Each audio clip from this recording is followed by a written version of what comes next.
In a house where the air was thick with secrets, one woman had been made to believe that the ghosts of the past were her only tormentors. But what if the real ghost was not a spirit, but a mind so devious it could make her doubt her own sanity? As the whispers of betrayal grew louder, Miss Marple stepped into a web of manipulation so intricate that the truth was buried deeper than anyone could imagine. This isn't just a story about murder, it's about control, fear, and the terrifying power of silence.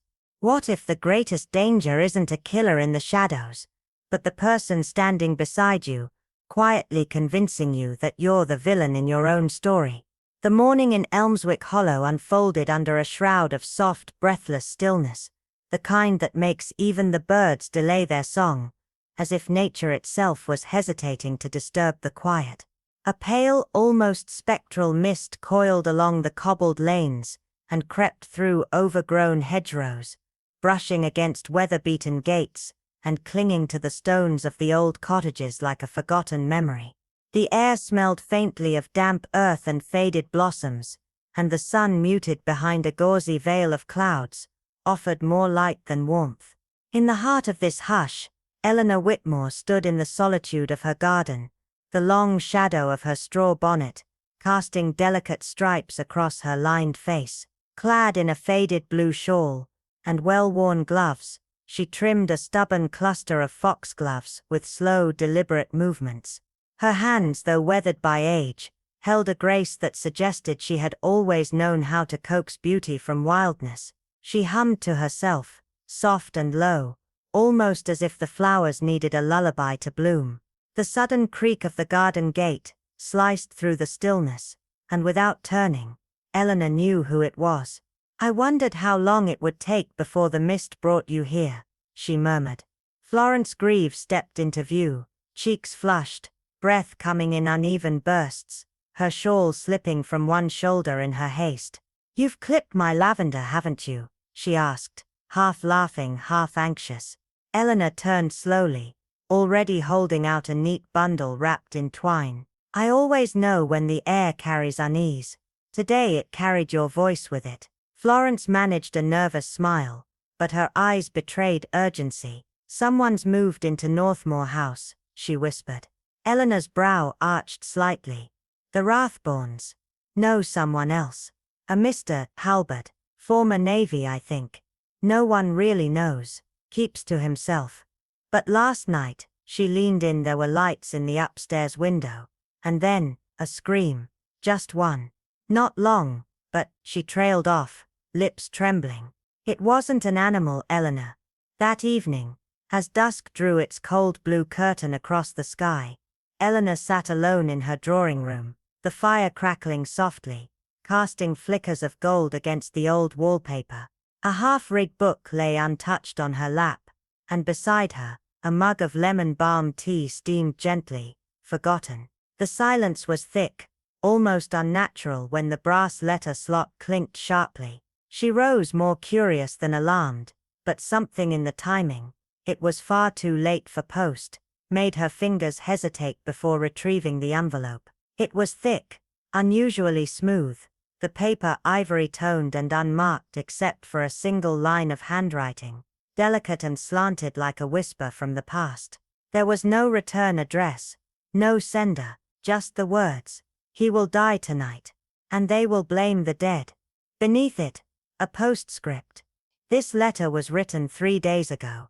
The postmark, freshly stamped that very morning, clashed with the claim. Eleanor read it again, then a third time. Her face did not change, but her breath slowed, her eyes narrowing with thought. She folded the letter neatly, placed it on the writing desk beside the oil lamp, and quietly fetched her worn leather-bound notebook from the drawer.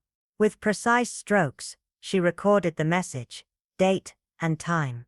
Her hands did not tremble. She had learned long ago that fear only clouds the truth. That night, her tea tasted hollow. Sleep did not come easily. At sunrise, the mist still lingered like a veil over forgotten graves, when Florence burst into the garden gate once more, this time clutching a crumpled newspaper and trembling with excitement. "It's begun," she panted, dropping onto the garden bench. Edith, the maid at Northmoor, swears someone was playing the piano in the West Wing at midnight, but no one was there, and Mrs. Halbert, the Colonel's new wife, is barely speaking. Pale as bone, they say. She won't sleep upstairs anymore. Eleanor simply nodded, her eyes fixed on the fog as though it might part and show her what lay hidden. Florence leaned in, her voice lowered to a shiver.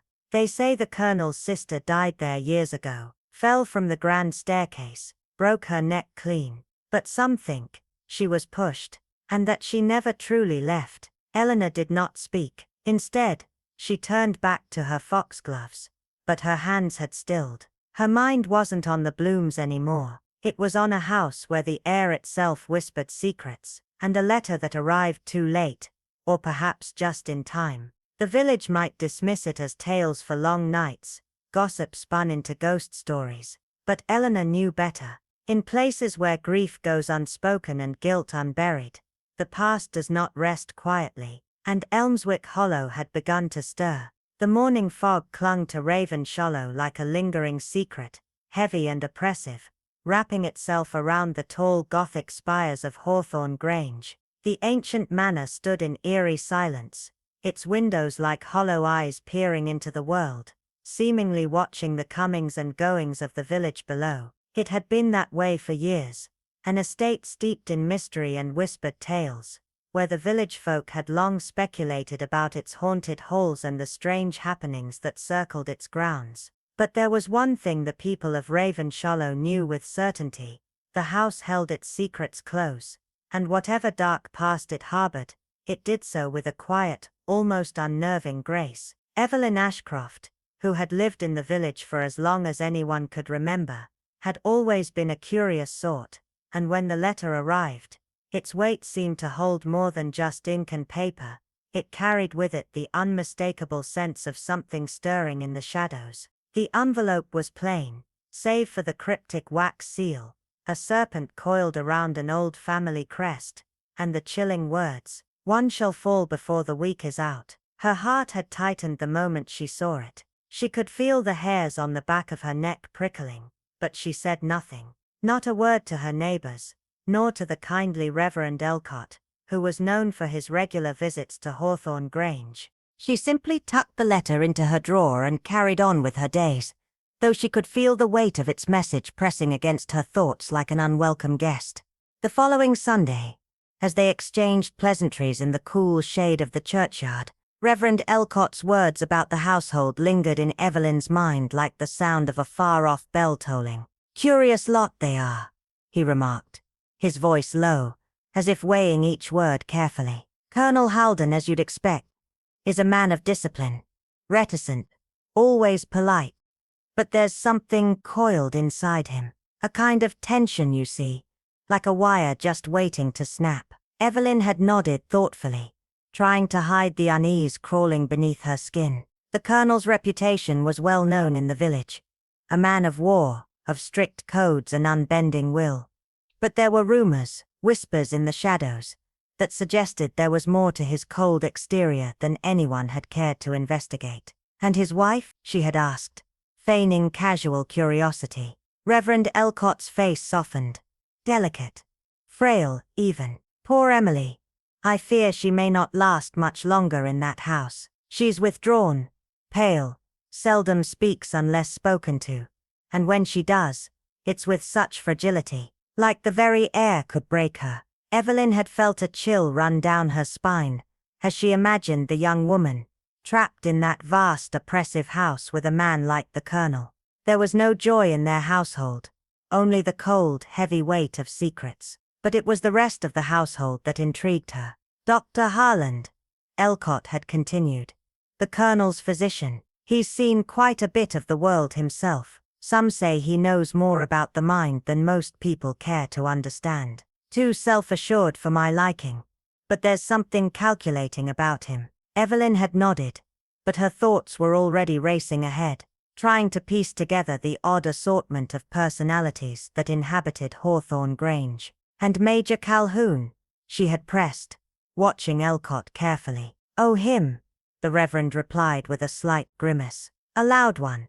A guest more than a resident. He's a man of opinions, full of them, and often too keen to voice them. Quite the contrast to the others, who are as silent as the grave. As Evelyn walked home later that day, her thoughts lingered on those pieces: the stoic colonel, the fragile wife, the aloof doctor, the boisterous major, and the silent housekeeper, Vera Keene. Each person seemed to hold their own secrets, and she couldn't help but wonder how they all fit together in the puzzle of the Haldon household. Then, 2 days later, a peculiar question at the village post office gave Evelyn another unsettling piece to the puzzle. As she collected her stamps, she asked the postmistress, Mrs. Gibbons, about Thursday's mail. No deliveries on Thursday, Mrs. Gibbons had explained cheerfully. The weather was dreadful. The lorry from Darrowby couldn't make it through, so all outgoing mail was held until Friday morning.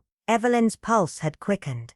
That means the letter, the one she had received warning her of a death, couldn't have been mailed when it claimed. It had been sent after the fact, deliberately timed to mislead. She felt a cold knot of realization form in her gut. Someone was playing a dangerous game, and the more she thought about it, the clearer it became.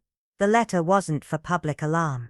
It was for her. Someone had intended for her to see it. Someone who knew she would understand its meaning. The game was afoot. On the following Tuesday, just as the fog began to lift, the news of Colonel Haldon's death shattered the stillness of Ravenshollow. The details were sparse. Found alone in his study, the door locked from the inside. No signs of struggle, only a glass of water untouched beside him, and an unfinished letter in his hand, addressed to Evelyn Ashcroft. She'd seen it before, the elegant, almost meticulous script that had once been directed at her in warning. The cause of death was announced as sudden cardiac arrest, but Evelyn knew better. The placement of the body, the untouched glass, the letter, it was all too precise, too calculated to be mere coincidence. But who had orchestrated it? And why? She pondered these questions with every passing moment. But there was one thing she knew for certain. The game had just begun, and she was its most willing player. The morning mist that lingered in Ravenshollow wrapped the village in an unsettling quiet, clinging to the ancient stone walls of Hawthorne Grange, like a forgotten secret. The manor, draped in silence, seemed to watch the village below, with eyes that had seen far too many years, far too many tragedies.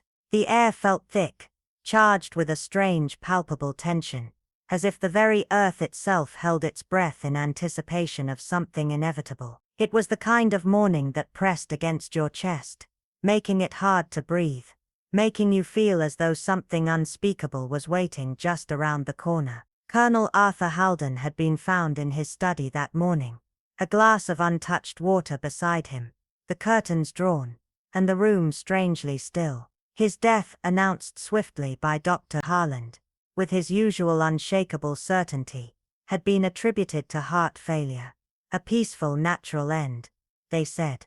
But Evelyn Ashcroft knew better. She knew, as did many who had lived in Ravenshollow long enough, that there was no such thing as a peaceful death when it came to the Haldons. The note that had arrived 2 days earlier, its cryptic warning still fresh in her mind, burned with a chilling clarity. He will die tonight. Those words, so simple yet so terrifyingly accurate, echoed in her thoughts like the mournful toll of a bell. Miss Marple, seated quietly in her parlor that afternoon, thought only of the letter. Her mind, sharp as ever, pieced together the disturbing puzzle, each fragment aligning with eerie precision. It wasn't just that the colonel had died.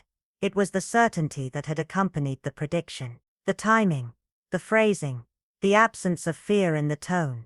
It was all deliberate, designed to make the death seem like something fated, something beyond human control. But Miss Marple was not one to be swayed by coincidence. She had lived too long, seen too much to fall for the illusion of prophecy. Someone had known, she was sure of it, and worse, someone had wanted her to believe that it was an act of fate, not a carefully orchestrated plot. The next morning, Miss Marple made her way to Greystone Manor, a modest bouquet of white lilies in hand, the very image of sympathetic kindness. She had learned long ago that in a place like Ravenshollow, a visit of condolence was an unspoken duty, one that could not be ignored. Vera Keene, the housekeeper, greeted her at the door with her usual cold formality, leading her into the drawing room, with little more than a nod.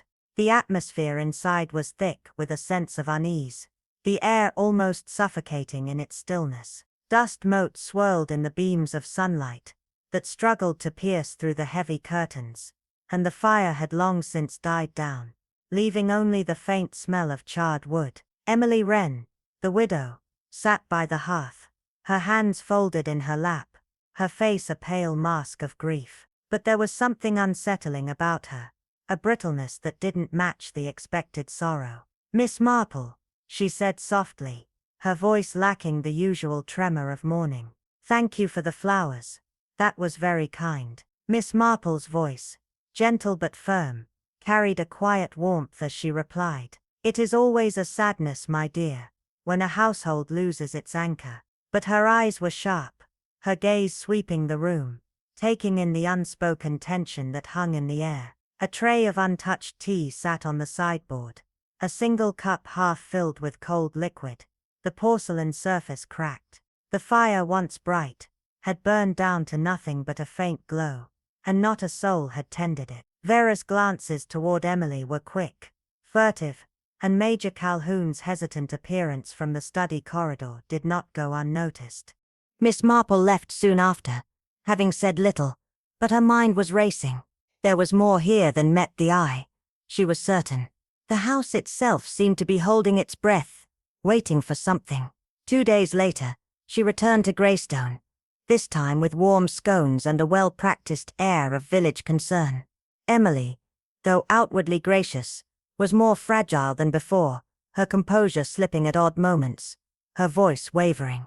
"Arthur was a strong man," she murmured, as they sat in the morning room, the air heavy with unspoken words. "He survived the war." Yet, she trailed off, her fingers absently twisting the lace-edged handkerchief in her lap. Miss Marple's gaze softened. Sometimes, strong men carry burdens that others never see. But as Emily spoke, Miss Marple saw something more than grief, a deep, unspoken fear. It was not just sadness, but the kind of fear that took root over years, the kind that grew in the darkness and clung to the soul. "He had habits," Emily continued, her voice growing quieter, more distant. "Darkness didn't bother him. He would sit in his study for hours, even when the lights flickered. He said he heard things, voices, sometimes. His sister's voice. She died in that house, you know. A fall, or so they said." Emily's voice faltered, and Miss Marple, ever patient, reached for her teacup, allowing the widow a moment to compose herself. But it wasn't grief Miss Marple saw. It was guilt, the kind of guilt that gnawed at the edges of one's conscience. The guilt of silence, the kind that kept secrets buried far too long. On her third visit to Greystone, Miss Marple found herself alone in the scullery, with Vera, who was polishing a silver tea service with methodical care.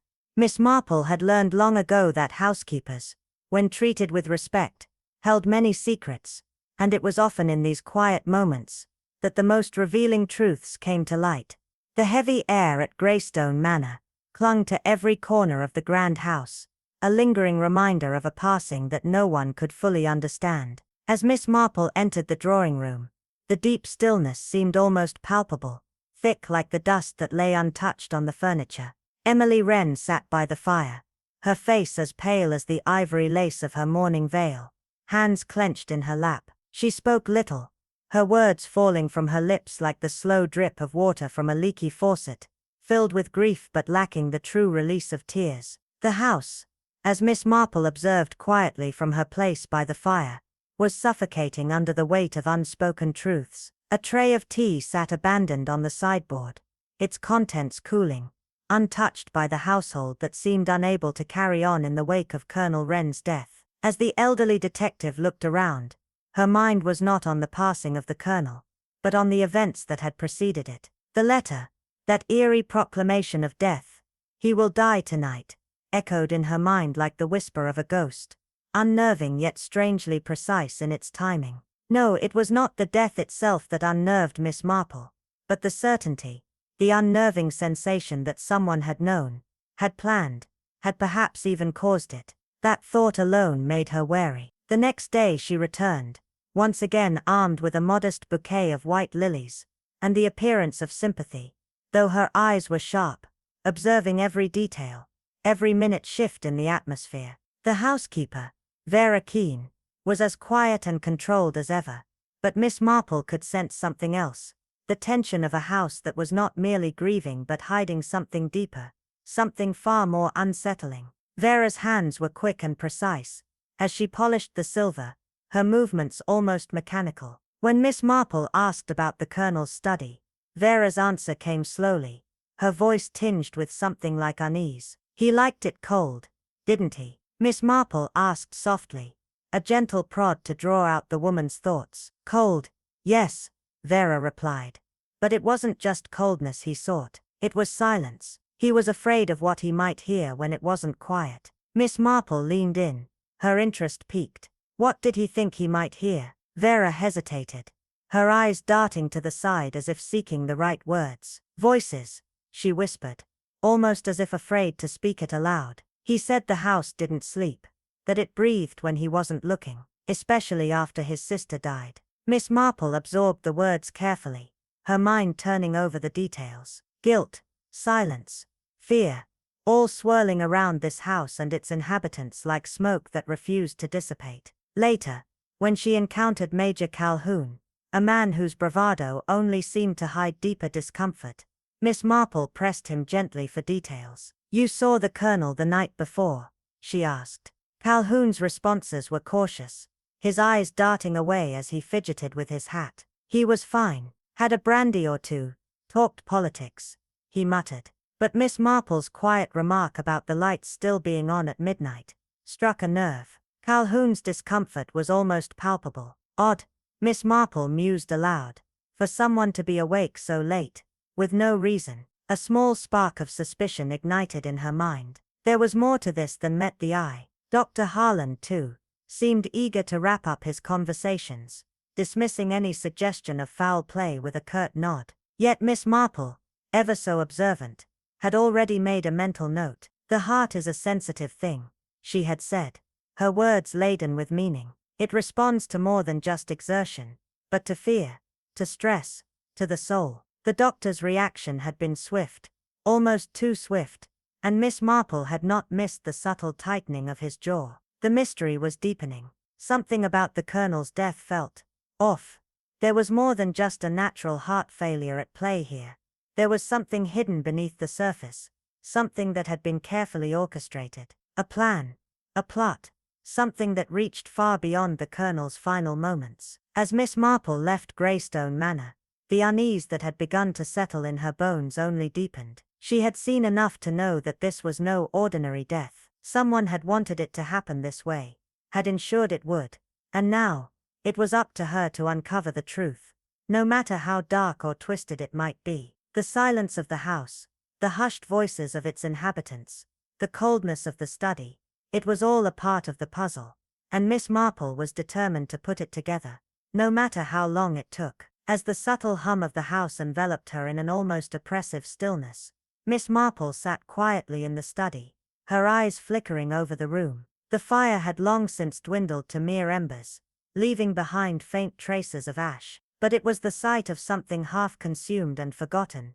that seized her attention. A crumpled piece of paper, its edges singed by fire, was lodged between the iron grate and the hearth. With the delicate precision of her parasol, she nudged it free, its scorching remnants whispering a singular, enigmatic message. "Truth will come." The words, burnt but still legible, seemed to hang in the air as she slipped the fragile paper into her sleeve. Her gaze drifted to the mantel, where the usual arrangement of porcelain figurines was slightly disturbed. There, nestled between the delicate figurines, was a gap, almost imperceptible, yet striking in its irregularity. And there, at the foot of the armchair, lay a shard of blue ceramic, broken and discarded, as if someone had been in a rush to conceal it. The delicate crackle glaze shimmered in the dim light, as though taunting her with its quiet presence. Replacing her gloves with deliberate calm, Miss Marple continued to observe the room, her thoughts working in silent overdrive,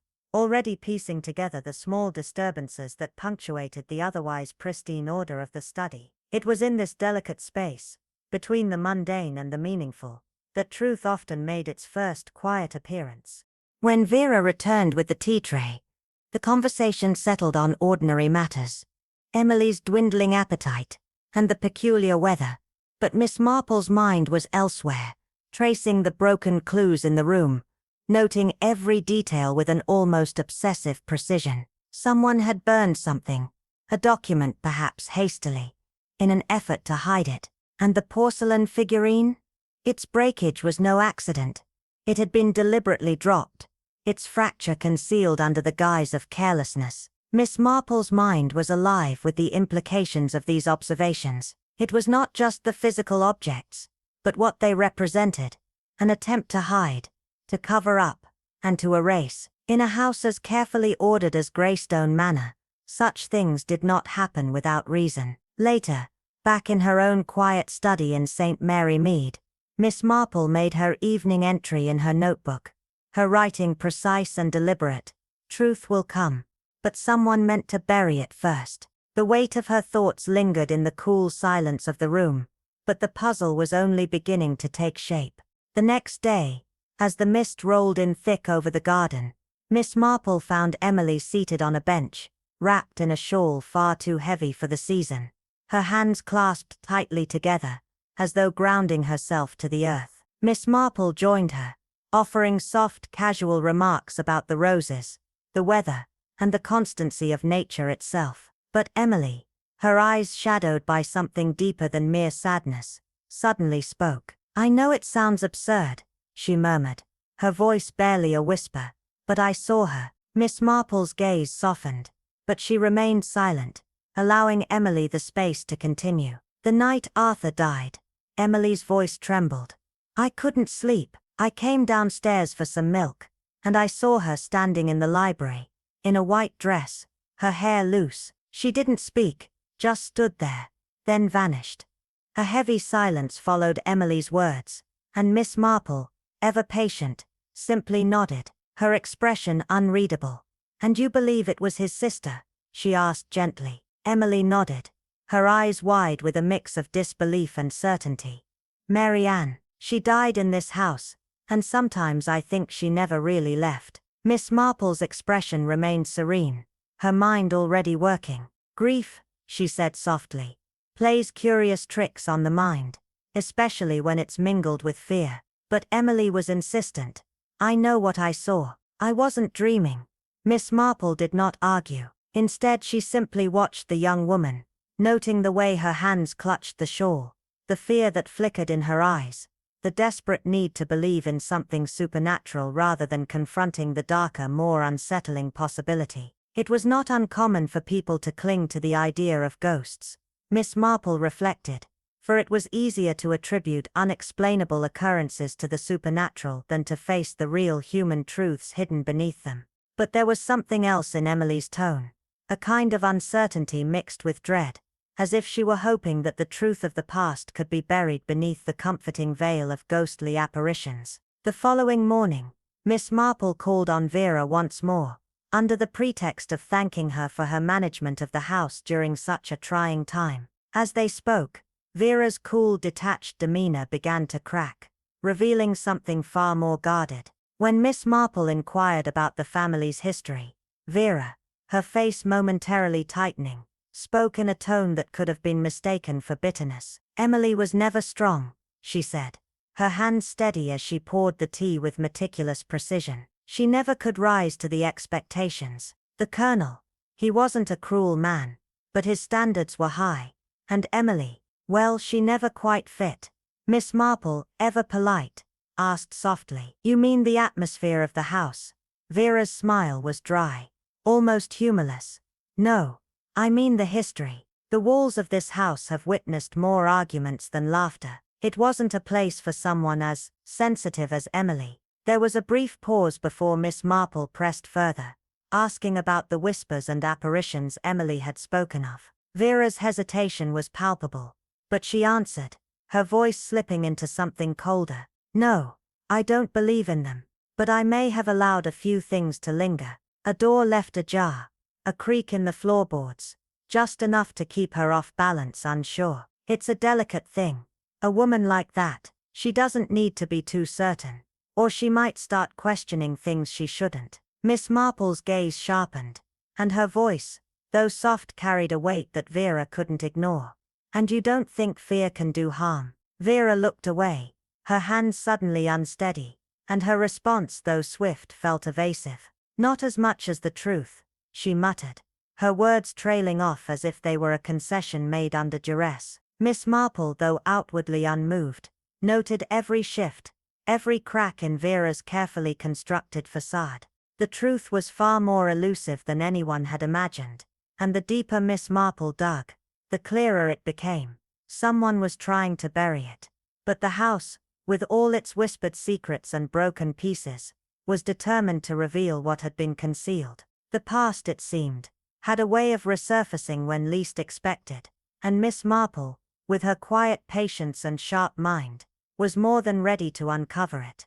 Piece by delicate piece, Miss Marple's mind lingered on the subtle power of suggestion, that quiet weapon used to avoid confrontation, and it wasn't the first time she'd encountered it. Vera Keene, ever composed, wielded fear like a leash, a tool to command others without them ever realizing they were being held captive. Miss Marple observed it with the sharpness of a hawk. Her next encounter with Major Calhoun was just as telling. 2 days after their previous conversation, Miss Marple found him fumbling with his pipe tobacco outside the tobacconist's, muttering about unreliable blends. With a casual smile she gently prodded, inquiring if he had returned to Greystone since the Colonel's untimely death. "No reason to," he said curtly, his voice lacking warmth. "The man's dead. There's nothing left to be done. Not even to settle accounts." Miss Marple's gaze softened, but her words carried the edge of a blade. "You haven't?" she asked, raising an eyebrow as though the answer were of no consequence. His brow furrowed, and his response was abrupt. "What accounts?" "Oh, nothing specific," Miss Marple replied smoothly. "I merely heard from the solicitor's clerk that the Colonel kept very meticulous financial ledgers." At the mention of the ledgers, Major Calhoun's jaw tightened behind his mustache. "If you're implying nothing, Major," Miss Marple interjected with perfect calm, her eyes never leaving his. "But in villages such as ours, debts, monetary or otherwise, tend to surface eventually." The silence that followed hung heavy. Major Calhoun's face hardened, his pride swelling to match the tension in the air. "Yes," he finally muttered, his tone strained. "I owed him. But it was a private arrangement. He knew I was good for it, and I had every intention of repaying him." Miss Marple gave a soft, understanding nod, but the words she chose were careful, precise. "I'm sure you did," she said, almost too soothingly. "Though I wonder, did the Colonel share that same confidence?" The faintest flicker of unease passed over the Major's face, his gaze darting nervously. "He knew where we stood," he said, almost defensively. "Our friendship went back years. He wouldn't have held a bit of paper over my head." Miss Marple smiled gently, but her mind was already tracing the lines of the conversation, pulling at the threads that didn't quite fit. She watched as Major Calhoun walked away, his shoulders stiff, betraying more than just pride. There was something deeper. Fear. Not guilt, but fear. Fear that his debts, both financial and personal, had been noticed by someone who saw too much, someone who could unravel all the carefully spun threads. Over the next week, Miss Marple resumed her visits, each more frequent than the last, each conversation casual and polite, but the weight of her questions always lingered just beneath the surface. With Emily, she gently probed for details about the night of the Colonel's death. Emily, with the certainty of someone who had rehearsed the story, claimed she'd retired just before 10, having taken a sleeping draught, and hadn't stirred until morning. But the housemaid, in passing, had a different recollection. "I saw her come downstairs near midnight," she said quietly. almost as an afterthought. Miss was distracted though, didn't think much of it. Miss Marple said nothing at the time, merely nodding, but the discrepancy hung in the air, impossible to ignore. Vera, when questioned, had at first insisted she'd gone to bed early, but when asked again, her story shifted, just slightly. I last saw the Colonel at 9, she said, then added, though I passed him pacing near 11. And Major Calhoun, too, had answered with certainty when first asked how long he had remained at Greystone. Until 10 sharp, he'd said, but later he'd mentioned hearing the grandfather clock strike 10 as he left. Miss Marple, though, had long noted that the clock was precisely 8 minutes fast. Small things, almost imperceptible, but to Miss Marple they spoke volumes. These were not mere discrepancies, they were the threads of a truth being carefully concealed. One afternoon, over tea with Mrs. Carroll, the cook from Greystone Manor, Miss Marple made another subtle inquiry. The doctor's visit was rather late that night, wasn't it? She asked, reaching for a scone. Mrs. Carroll, who had taken to baking away her nerves after the tumultuous events, shook her head. Oh no, he arrived early, long before the Colonel sent for him. I remember it well because I was in the pantry when I heard his motor, distinct as anything. And the dog, barking something dreadful. The detail struck Miss Marple like a bolt of lightning. The dog's barking could have been a clue, something out of place, a warning of an unexpected arrival, or worse, an unwelcome visitor. Her mind raced, piecing together the small, seemingly inconsequential observations that would soon form the shape of the mystery. Each word, each slight shift in the truth, added another layer to the puzzle, and Miss Marple, ever patient, knew that it was only a matter of time before the delicate fabric of lies began to unravel. As Miss Marple sipped her tea, a soft smile playing on her lips, the conversation drifted to the doctor's arrival time. Are you quite certain? She asked, her voice sweet, but sharp, a faint note of curiosity lacing her words. Mrs. Carroll, the cook, nodded firmly, recalling the sound of the motor, clear as a bell. Certain as sunrise. Miss, I've heard that engine often enough to know it. He arrived long before the Colonel even called for him, around 7 or so. The implications were subtle, but Miss Marple's mind raced.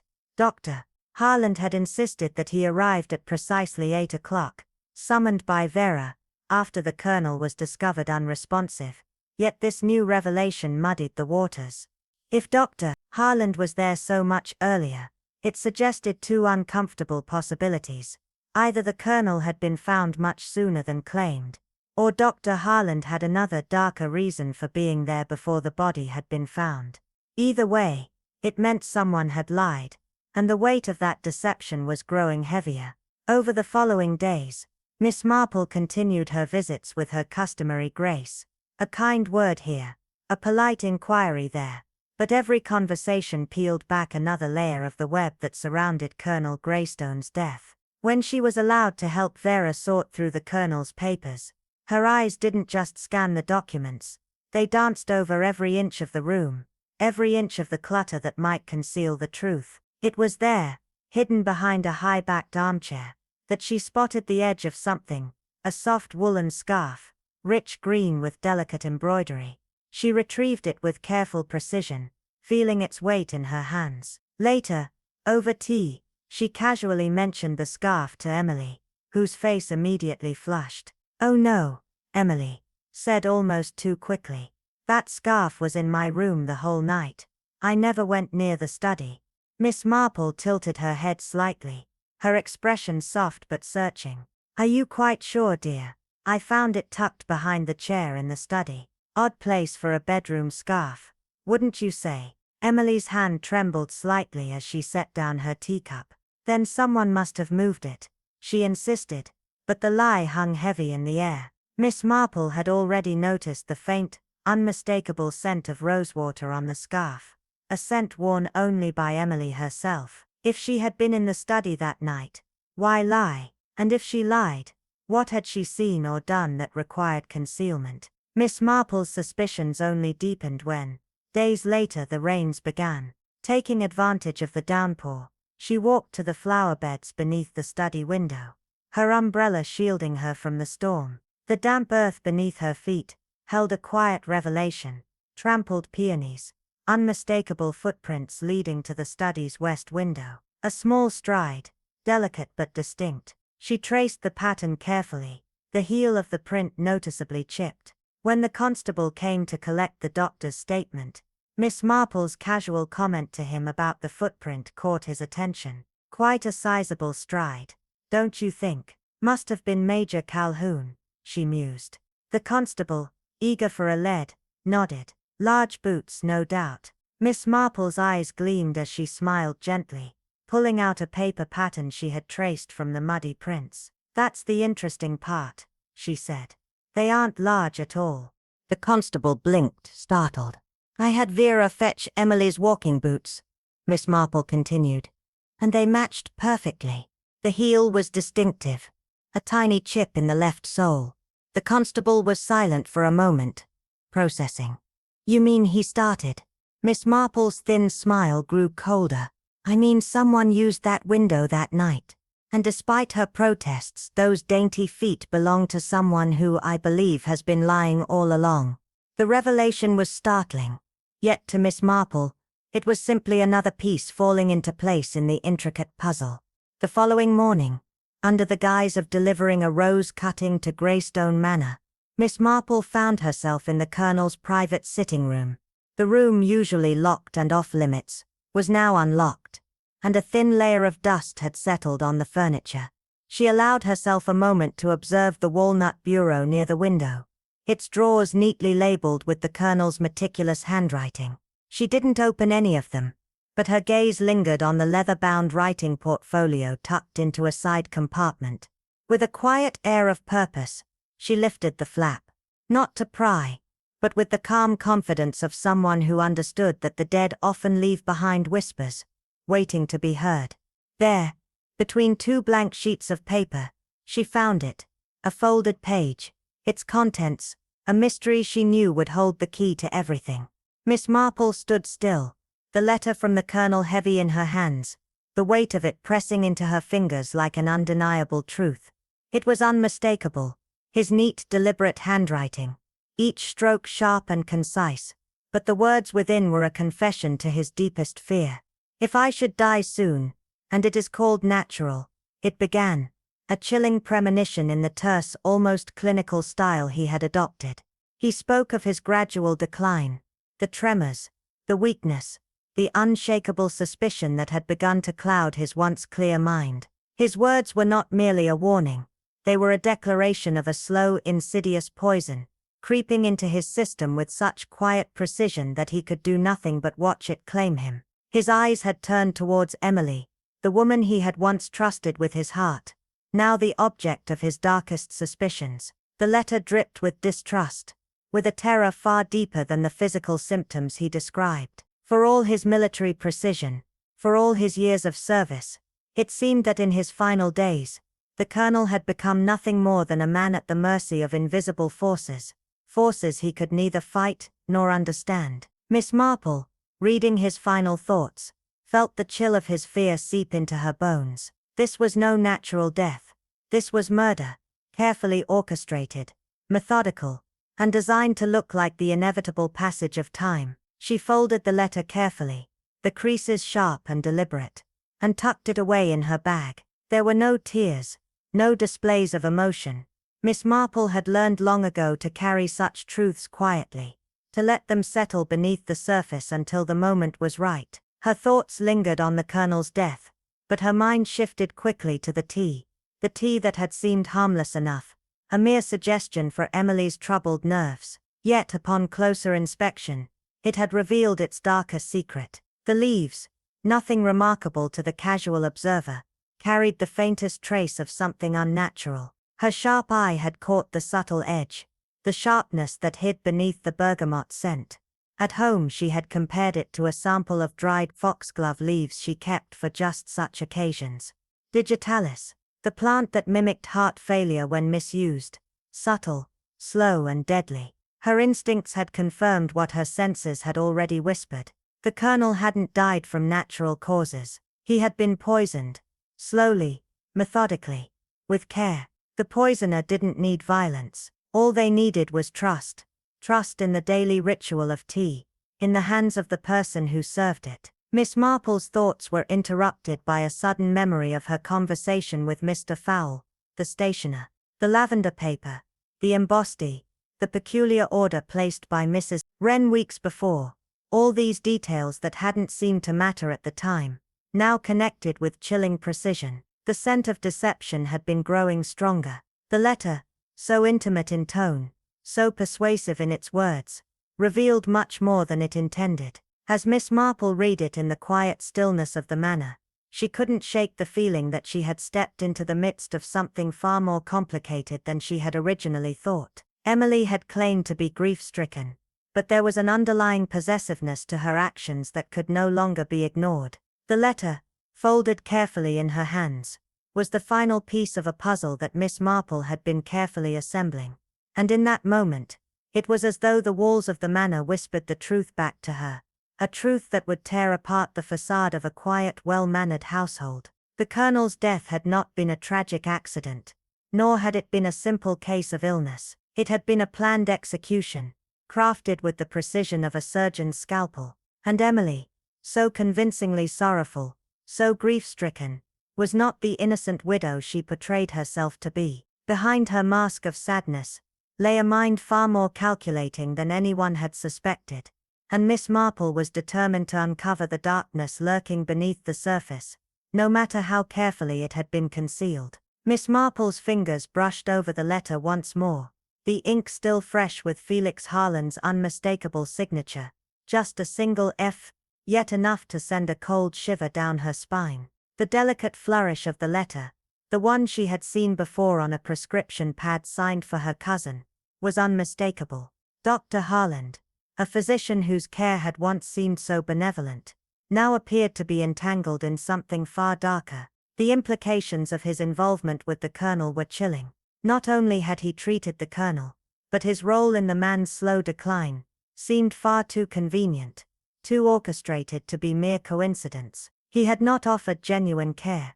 Instead he had manipulated, coaxed and fed Emily's vulnerabilities, shaping her grief and fears into something he could use. The letter, as intimate as it was damning, revealed the subtle cruelty behind his actions, emotional manipulation disguised as affection, wrapped in the moral ambiguity of a man who knew how to play the long game. Miss Marple could see it now. Dr. Harland's influence had been steady, calculated, and his affection for Emily seemed more a possession than a desire for love.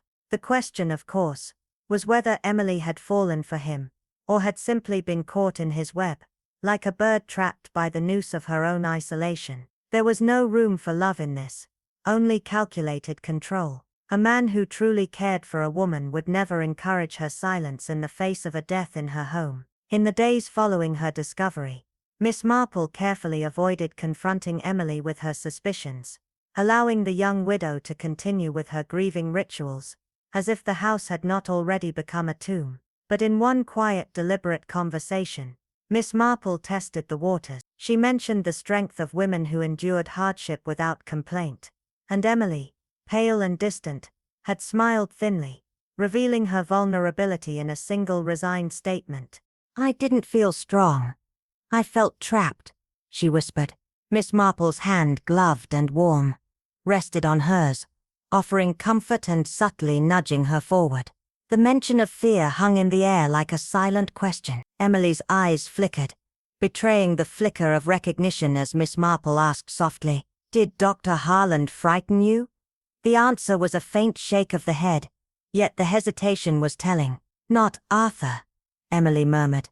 But the silence that followed spoke volumes. The tension in the room thickened as Miss Marple gently pressed further. "Did he ask you to do anything?" Emily hesitated before admitting. "Not directly, but he told me if I stayed silent, if I didn't raise questions about Arthur's death, that the house, the money, I wouldn't be alone." In that moment the veil of grief lifted, and Miss Marple saw the truth. The poison had not been physical but psychological. Dr. Harland's affection was a lure, his proposition one of control, a calculated move to ensure silence in the face of murder. Miss Marple said nothing more, understanding perfectly what had been offered, an offer laced with guilt, coercion, and a manipulation that had kept Emily bound in a gilded cage. Later that evening, in the quiet solitude of her parlor, Miss Marple turned to another mystery that had been perplexing her, the curious matter of the supposed ghost.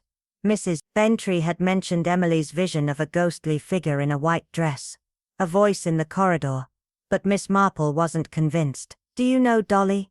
she asked, the question hanging in the air like a puzzle waiting to be solved. Mrs. Bentry blinked in confusion. "But Emily swore she saw one," she protested. Miss Marple's eyes sharpened, and with a deliberate calmness, she spoke. "Yes, but the timing of that vision is telling. It appeared the night before the Colonel's death, just before, and only to set the stage for something else." The realization hit Mrs. Bentry like a chill. "You think it was staged?" she asked, her voice trembling. "Encouraged," Miss Marple replied. "Vera for one has a love for theatrics, and Emily was already on edge, predisposed to anxiety. Someone wanted her disoriented, to see shadows instead of the truth. The truth was too simple, too brutal for a woman like Emily, who had been made a pawn in a game much larger than herself. A ghost, Miss Marple explained, was the perfect cover. It could remove all logic from a room, and mask the simplest, most sinister truth: cold-blooded, calculated poisoning. And with the specter of a haunting hanging in the air, no one would think to look closer when the Colonel's death came. Mrs. Bentry shivered, unsettled by the chilling clarity in Miss Marple's voice. "That's dreadful," she murmured. Miss Marple smiled faintly, the glint of understanding flashing in her eyes. "Yes, my dear, but sadly very human." Alone in her parlor that evening,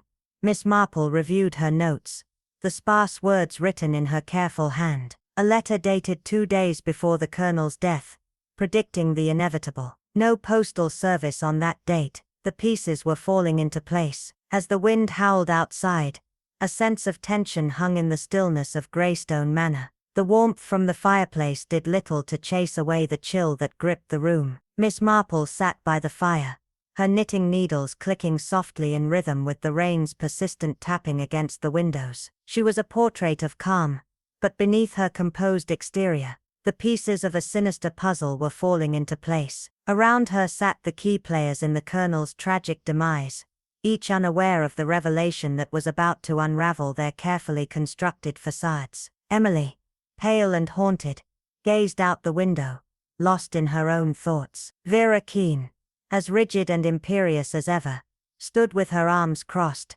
observing everything with a hawk-like intensity. Dr. Harland, suave and aloof, exuded an air of untouchable confidence. Major Calhoun shifted uncomfortably in his chair, unable to mask his anxiety. Miss Marple cleared her throat, and the room fell silent. "Thank you all for your patience," she began, her voice a soft whisper, yet carrying an undercurrent of authority. "I know the past weeks have been trying, and you must all wish for some peace. But before we part ways, I believe the Colonel would have wanted one thing above all: clarity." Emily's eyes flickered nervously, but no one spoke. Miss Marple continued. "I did not know the Colonel well, but I gathered enough to understand that he valued truth, especially when it was difficult to face." She allowed the words to linger in the air, like the scent of something inevitable. "And before he died, he left behind a final message." A gasp passed through the room. Dr. Harland's features twitched, but he quickly regained his composure. Miss Marple reached into her bag, pulling out a crumpled letter. "This," she said, "was found in the Colonel's personal papers. He wrote it 2 days before his death." The letter, worn at the edges, was not sealed, nor was it addressed to anyone. It was a desperate plea to ensure that his death would not be swept under the rug. "In it," Miss Marple continued, "the Colonel speaks of a growing fear, a fear that he was being poisoned, gradually, insidiously." She paused for a moment, letting the weight of the words sink in. "He names no one directly, but he was certain someone close to him was responsible." Emily's face went white, her lips trembling. Miss Marple's gaze softened. "I do not believe, Mrs. Wren, that you were the one to orchestrate this," she said gently. You were a victim of circumstances, manipulated by forces beyond your control. Emily's eyes welled up with tears, but she did not speak. The room was heavy with expectation. Dr. Harland, ever the picture of confidence, leaned forward. A letter of paranoia. Surely, he said, his voice smooth, but laced with a subtle edge. It cannot be considered evidence. Miss Marple's eyes locked with his unflinching. Not on its own. No, she replied. But it is the first piece of a very deliberate puzzle, and what it reveals is far more than mere suspicion. It reveals a motive, one that goes beyond murder to something much darker. She let the silence stretch, her words sinking into the room like stones into still water. The Colonel's death was not just a natural consequence. It was a calculated act, designed not only to end his life, but to erase any trace of wrongdoing, to make it appear as if fate had taken its toll. The room seemed to shrink under the weight of her words. And then there is the tea, Miss Marple added, her voice quieter now, almost a whisper. The tea served that night, which Emily had prepared. It held a poison, the digitalis, so expertly hidden that it was almost invisible. And those footprints outside the study window, she continued, eyes now focusing on Dr. Harland, matching Emily's own boots. The timeline you provided, Doctor, was false. You arrived earlier than you claimed, ensuring that the dose would be lethal. The Colonel's death was not an accident. It was a well-planned execution. She looked around at the gathered faces. But the ghost, she added with a faint smile, was perhaps the most brilliant touch. A supernatural explanation to deflect suspicion, to keep everyone in the dark. A haunting that made the logical mind falter.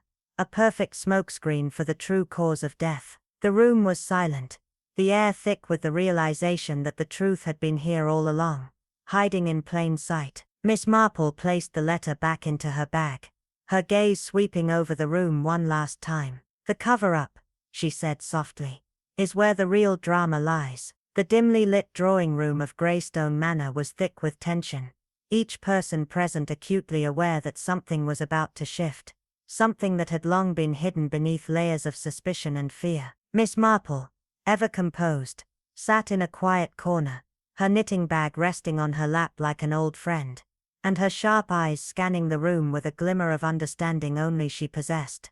She glanced at the others. Emily, her pale face a silent testament to the strain she had borne. Vera Keene standing rigid, an expression of authority masking the faintest flicker of discomfort. Major Calhoun, his restless movements betraying his nervousness. And Dr. Harland leaning back in his chair with an air of controlled calm, the very picture of a man whose mind was calculating the consequences of the truth inching closer. Colonel Wren, Miss Marple began, her voice soft, yet cutting through the room with an almost imperceptible force, was a man of routine, a man of precision. He drank the same tea every evening, prepared by Vera, or left ready for him in the study, always the same blend. A comforting habit perhaps, but habits can also be the perfect method for delivery. A means of slipping something unnoticed into the routine. Something deadly. She paused, letting the weight of her words settle. Vera stiffened, but remained silent, her eyes darting briefly to Dr. Harland, whose expression remained unchanged. Recently, Miss Marple continued, we all noticed something curious. A bitter taste in the tea, subtle, masked by the usual bergamot, yet unmistakable enough to make one wonder. I compared the dried leaves in the household caddy to a sample of foxglove I keep in my herb archive, and the similarities were undeniable. Digitalis, deadly in the right dose, but subtle enough to mimic heart failure when administered gradually. The room held its breath as Miss Marple's gaze fixed firmly on Dr. Harland, the truth unfurling like a slow, inexorable tide. It required access, she said, her voice now lowering to a whisper, a knowledge of dosage, and more importantly a motive, a reason to see Colonel Wren dead. His death, while sudden in appearance, was no accident.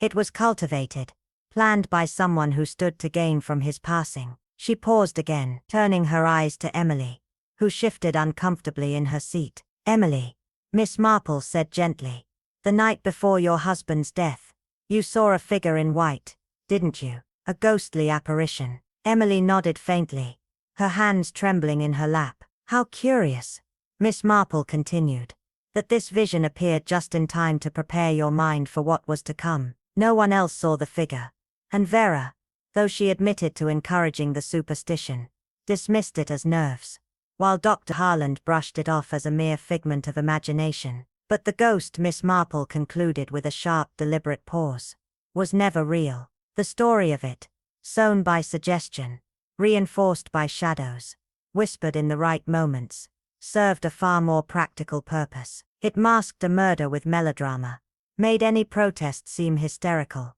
and kept you silent. Emily, fear is one of the most effective silencers in the world, and a terrified woman, one who believes in ghosts, is far less likely to question the world around her. She turned her gaze back to Dr. Harland, whose face had grown noticeably stony. You arrived at 8 o'clock, you said, when Vera called you, but the cook heard your motor at 7 o'clock, and no one can confirm when exactly you left. Let us consider the implications of that extra time, Dr. Harland. What did it allow you to do? To examine the body, perhaps, and remove anything that might contradict your diagnosis. You declared it heart failure, and with no external signs and no suspicion from a grieving household. Who would question you? Miss Marple's eyes narrowed, her voice becoming colder, sharper. Except that you overplayed your hand. You were too eager, too quick to close the door on any possibility of foul play. You wanted a natural death, or failing that, a supernatural one, and in your haste, you revealed far more than you concealed. The room held its breath, the silence now thick and heavy. Emily's hand trembled in her lap, her eyes wide with the weight of the revelation. Miss Marple's voice softened, her tone gentle but firm. You were not mad, my dear, she said kindly. You were made to feel mad. There's a great difference. She turned once more to Dr. Harland, her gaze unwavering, as the weight of his guilt slowly closed in on him. The quiet that followed was suffocating, broken only by the distant crackle of the fire, and the soft inevitable unraveling of the truth. The dim light of the drawing room cast long shadows across the faces gathered within it,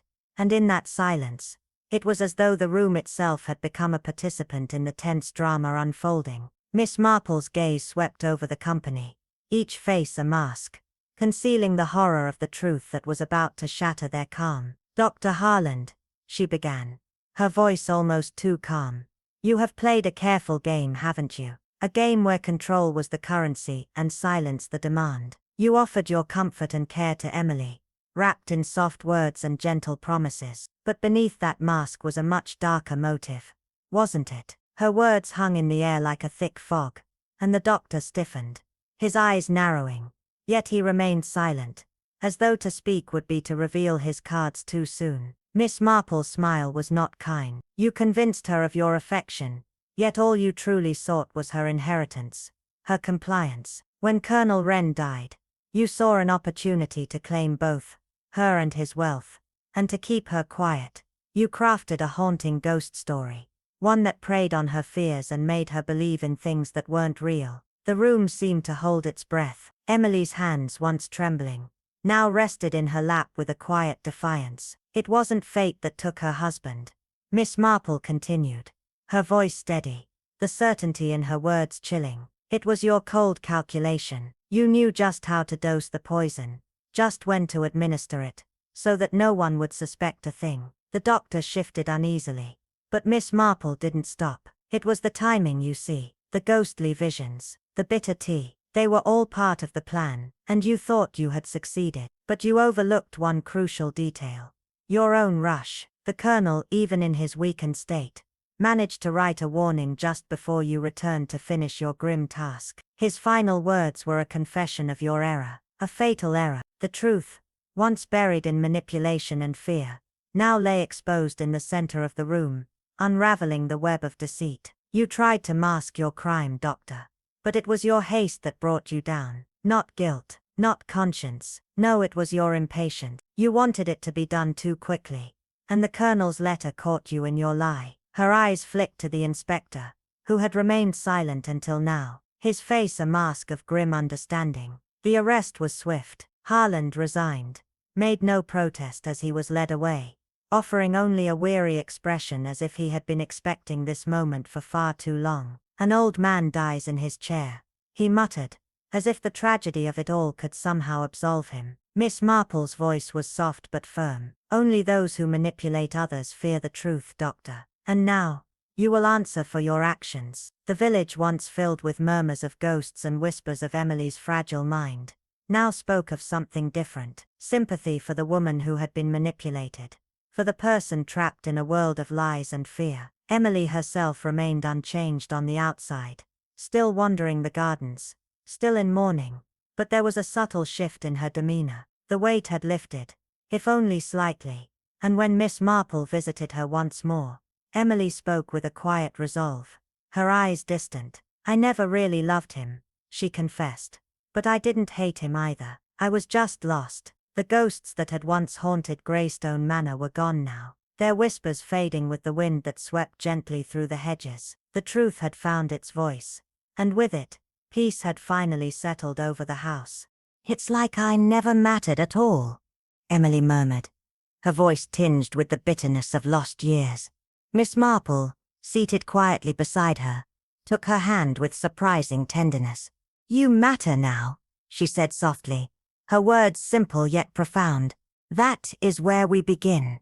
There was no grand transformation, no dramatic shedding of the past, only the slow, steady return of peace, something that could not be rushed or forced, but instead something to be quietly received.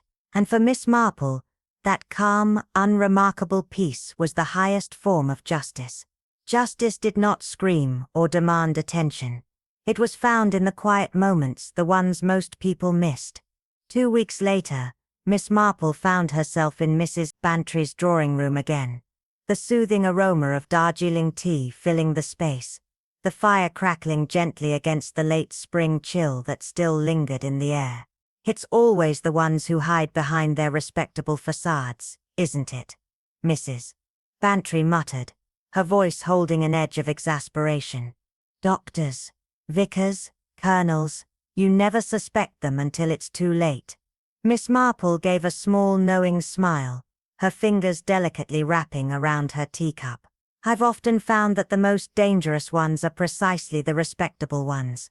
Not because they're more clever, but because we are trained to trust them, to not look too closely at the ones who appear flawless." Mrs. Bantry sighed deeply, a note of sorrow creeping into her words. "But to make a woman believe she's losing her mind, that's worse than any poison, in my view." Miss Marple nodded in agreement, her eyes thoughtful. "Yes, Dolly, because it turns the very core of a person against itself. It breaks the spirit before the body." The two women sipped their tea in quiet contemplation, the weight of the past weeks settling in. After a moment, Mrs. Bantry looked at Miss Marple with a curious frown. "But how did you know? How did you know it was him?" Miss Marple placed her cup down with careful precision, as though the motion itself held the weight of all the answers. "It wasn't any one thing," she began, her voice calm and steady. "It was the way Dr. Harlan spoke about the colonel, as if he were already dead. The way he deflected my questions, never once asking the right ones in return. It was the small things, Dolly. It always is." Mrs. Bantry shook her head in wonder, clearly still in awe of Miss Marple's powers of observation. "You never cease to amaze me, Jane." Miss Marple offered a faint smile. "It's not amazement, dear. It's simply a matter of understanding human nature. It always leaves its fingerprints, even when we think it doesn't." The conversation turned to quieter topics, but Miss Marple's thoughts drifted to the events that had just passed. The newspaper headlines had been predictably sensational: ghost letter murder, and doctor charged in country house killing, the details blurry, as though the truth itself had been distorted to fit the drama. Miss Marple clipped the article carefully, placing it in an envelope with a pressed rose petal, her silent tribute to the truth, which needed no applause, only remembrance. Her own garden was beginning to bloom again, the white roses she adored resilient against the storms of the season. She trimmed them carefully, her hands gentle and precise, as though coaxing the truth from the silence around her. People always think evil is loud, she murmured to herself, snipping a stubborn stem. But more often, it's just a whisper behind a curtain, a hand in the teacup, a word left unsaid. Behind her, the village carried on, postmen riding their bicycles, the distant chime of church bells, life continuing its ordinary rhythm. But in her garden, all was still. Justice had been done, not in a blaze of glory, but in the quiet clarity of truth. And as Miss Marple returned to her roses, content with the peace that followed the truth, she knew this in the end. Justice rarely arrives with fanfare. It comes in silence, in the stillness of a moment where everything has been laid bare, not with the crash of a thunderclap, but with the certainty of what has always been there. Evil, Miss Marple reminded herself, is not always dramatic. It is often far quieter, hiding in plain sight, behind the veneer of respectability, in the spaces between words, in the quiet manipulation of the innocent. It was a battle fought in the shadows, a quiet war of influence, subtle fear, and deft manipulation. The true victim wasn't just the one who met a violent end, but the one who was slowly made to believe that her voice no longer mattered, her truth too fragile to be heard. What makes this case so unnerving is how utterly ordinary it all seemed. A well-regarded doctor, a grieving widow, a devoted housekeeper, all familiar roles that somehow felt safe, even comforting. Yet behind those seemingly perfect facades, secrets festered, motives brewed, and the true nature of the crime slowly revealed itself. Only Miss Marple, with her razor-sharp understanding of human nature, could see what others overlooked, connecting the dots where everyone else was blinded by the facade of respectability.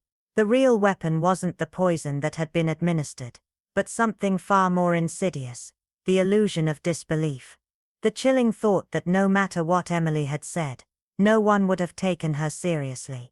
The haunting idea that the legend of the ghost would have drowned out her truth before it ever had a chance to be voiced. And so we ask, what if Emily had spoken up sooner? Could anyone have truly believed her? Or would the shadow of the ghost have silenced her completely? The answer, as always, lies in the quiet corners of our perceptions, those places where fear and manipulation linger, unseen but ever present. If you're drawn to tales like this, with their slow burn suspense and psychological depth, subscribe for more mysteries that tap into the darkest corners of human nature. And don't forget to share this with fellow mystery lovers, who can appreciate the twisted elegance of a tale that isn't just about whodunit, but about the terrifying idea that sometimes, it's the truth itself that no one wants to hear. Thanks for watching, and remember, keep your tea warm, your instincts sharp, and never trust the face you think you know.